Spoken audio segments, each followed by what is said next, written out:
Pension system ಪ್ರಸ್ತುತ ಸುಧಾರಣೆಯ ಹಾದಿಯಲ್ಲಿ ಸಾಗ್ತಾ ಇದೆ.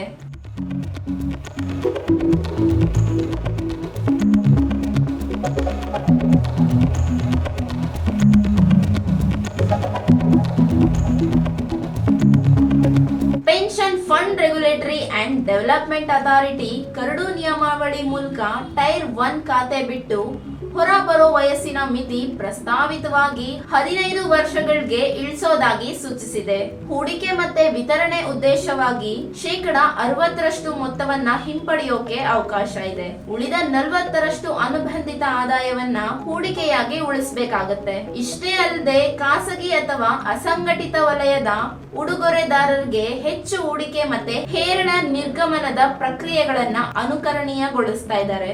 ಈಗಾಗಲೇ NPS ಗಳ ಶ್ರೇಯಸ್ಯತೆಯನ್ನ ಹೆಚ್ಚಿಸೋಕೆ ಮತ್ತೆ ನಿವೃತ್ತಿ ನಂತರದ ಆದಾಯದ ಭದ್ರತೆಯನ್ನ ಗಮನಿಸಿ ಕ್ಲೈಂಟ್ ಫ್ರೆಂಡ್ ರೂಪಾಂತರಗಳು ಶುರುವಾಗಿದೆ.